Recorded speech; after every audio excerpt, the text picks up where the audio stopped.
ত্রিপুরা সরকারের সমাজ কল্যাণ ও সমাজ শিক্ষা দপ্তরের অধীন বিভিন্ন সামাজিক ভাতার অর্থ প্রদান দীর্ঘদিন ধরে বন্ধ থাকায় রাজ্যের বিভিন্ন প্রান্তের উপভোক্তাদের মধ্যে ক্ষোভ বাড়ছে। কোথাও 3 মাস, কোথাও আবার 4 মাস ধরে ভাতা না পাওয়ায় চরম সমস্যায় পড়েছেন বহু অসহায় মানুষ। শুক্রবার এই ইস্যুকে সামনে রেখে পশ্চিম ত্রিপুরা জেলার মান্দাই ব্লকের অন্তর্গত সামাজিক ভাতাভোগীরা বিক্ষোভ কর্মসূচিতে সামিল হন। তাদের অভিযোগ, গত 3 মাস ধরে ভাতার টাকা বন্ধ থাকলেও দপ্তর বা প্রশাসনের পক্ষ থেকে সমস্যা সমাধানে কোনো কার্যকর উদ্যোগ নেওয়া হয়নি।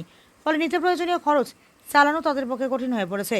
বিক্ষোভকারীরা অবিলম্বে বকেয়া সহ সমস্ত সামাজিক ভাতার অর্থ প্রদান করার দাবি জানান। তাদের হুঁশিয়ারি, দ্রুত দাবি পূরণ না হলে আগামী দিনে বৃহত্তর আন্দোলনে নামতে বাধ্য হবেন তারা। ব্যুরো রিপোর্ট, প্রতিদিন ত্রিপুরা।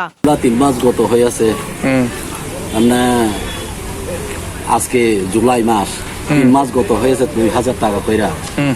এখন পর্যন্ত কোনো খোঁজ খবরই নাই। অবরোধ করতে না যেখানে ডেপুটেশন দিব এটা সঠিক আমরা কিছু জানা চাইছে না এখন পর্যন্ত। আমরা তো অসহায় লোক, 3 মাস গত হয়েছে, কত কিছু আমরা ভুগতাছে। শুধু আমরা বাতার উপর নির্ভর।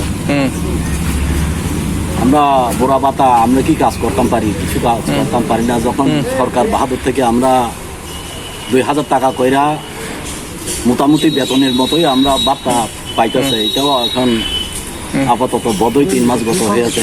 এখন অবরোধ করব না কি করব এখন ঠিক জানা যাইছে না। আমরা যে প্রথম উদ্যোক্তা তারা এখন আয়া ফুটছে না, কি করতাম পারি।